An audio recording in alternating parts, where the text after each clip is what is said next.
This presentation will explore why Nottingham's Old Market Square is a successful place of encounter through the use of theoretical, design-focused and experiential lenses. The effects of globalisation are widely seen as negative, a wave of homogenisation sweeping away all traces of local identity.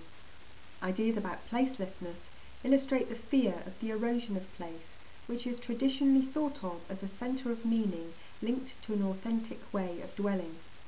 However, geographer Doreen Massey suggests that what gives a place its specificity is not some long internalised history, but the fact that it is constructed out of a particular constellation of social relations, meeting and weaving together at a particular locus. These relations are described as flows of people, goods, communications, memories and imagination. Architect Jan Gehl's research into the development of the public realm has resulted in a pragmatic approach to design with a strong emphasis on sociability. He categorises activities into necessary, optional and resultant. Resultant activities are social and depend on other people being in a place. In low-quality places, only necessary activities take place. A study was undertaken with students to explore the square as users, with responses used to investigate the square's sense of place. Old Market Square is situated in the heart of Nottingham. However, to understand the square as a place, it is necessary to look beyond its immediate and obvious boundaries and examine it in a wider context. Nottingham is testament to the flows of conquest within the British Isles. Saxon and later Norman peoples situated their settlements on two defendable hills close to the River Trent, which was navigable, thus facilitating trade, which was well established by the mid-17th century. A local invention, the 1589 stocking frame, was responsible for the birth of the stocking industry, and in the 18th and 19th centuries, Nottingham amassed considerable wealth through its textiles trade, which funded much rebuilding of the city centre.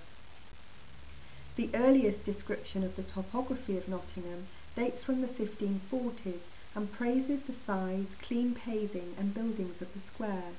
The earliest map of 1609 shows the shape of the square as it is today. The buildings edging the square date from between 1871 and 1966 and are a reminder of and a link to the city's past. The neoclassical council house is the most prominent building on the square and includes two stone lion statues flanking the steps, one of which, the left lion, is a traditional meeting place. The square was equally formal in its design, but by the beginning of the 21st century it was drab, poorly lit and unwelcoming.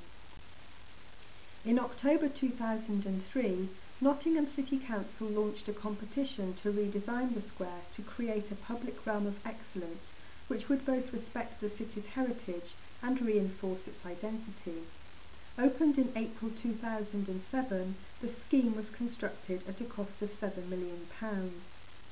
Elements of the new design were informed by its context, including the water feature, which references the 16th century system of pumps and reservoirs required to provide the city's inhabitants with water.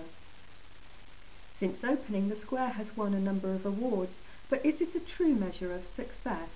Perhaps a more realistic indication is the amount it is used. The study with students was undertaken in January 2008. The responses were examined in the light of the work of Doreen Massey, with a particular focus on encounter and meeting.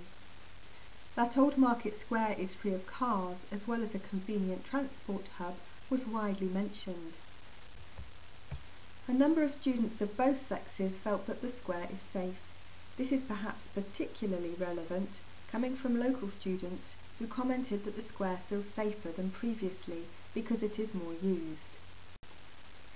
Accounts of positive experiences of the square in summer abounded, as did those of more limited use during the winter, linked to descriptions of the square as large, cold and exposed. Student responses made numerous references to the practicalities of the design in terms of its accessibility, ease of navigation and multifunctional nature. Most of the seating is located around the edges of the square and is a combination of primary and secondary. The water feature received a positive response from most students, and its interactive nature was highlighted in several accounts. Activities cited by the students included meeting, sitting, people watching, walking, cycling, working, shopping, dining, busking, dog walking and playing. There was a shared feeling that the year-round use of the square could be increased, and agreement that the space benefits from organised events.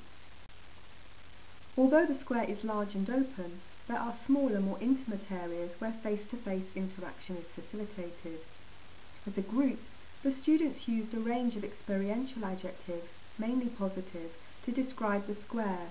Some described it as quiet or calm, others as noisy, exhausting or lively.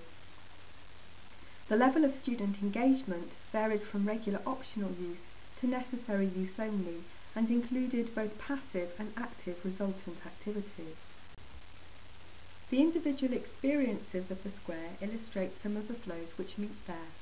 As well as providing identifiable places to meet by arrangement, the new design of the square makes it physically and psychologically accessible, facilitates the flows of pedestrians, and encourages many kinds of interaction.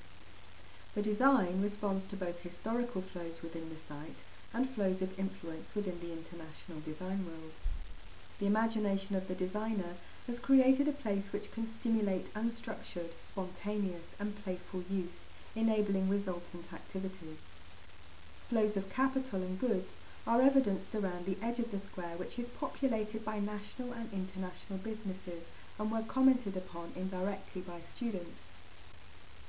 Such examples demonstrate flows of communication, of speech and body language, the targeted communication of advertising, and that which the City Council aims to project to its citizens and beyond. Historically, Old Market Square has been the stage for the expression of shared public sentiment. It was where flowers were placed to mourn Princess Diana's death, the parade route for political rallies and winning sporting teams. Such ephemeral inhabitations add to the meaning the square holds within the collective consciousness of the city, but every individual will garner a different constellation of memories and experiences related to it. A combination of lenses provides a holistic way to explore and evaluate a given place. Although there is overlap and intersection in terms of what each identifies, each has a particular focus which serves to complement the others. Applied to the square, such an approach facilitates the identification of the many different aspects which contribute to its sense of place. The student study evidences multiple experiences on offer in the square, the fact that people experience places in different ways, and that some elements of sense of place, particularly in terms of meaning, are shared whilst others are personal. That the new design addresses Gell's checklist indicates that it is a pleasant place. This is backed up by the fact that it is the scene of necessary, optional and resultant activities. The application of Massey's theories reveals the square as the embodiment of many different flows, local and global, which have intersected at that location over time to create a unique identity which contributes to its attraction as a place to go. Guarded by lions, Old Market Square is where the inhabitants of Nottingham go to work and play, protest, mourn and celebrate, where strangers and friends cross paths, where people watch other people. It is a place of many meetings, a rich place of encounter.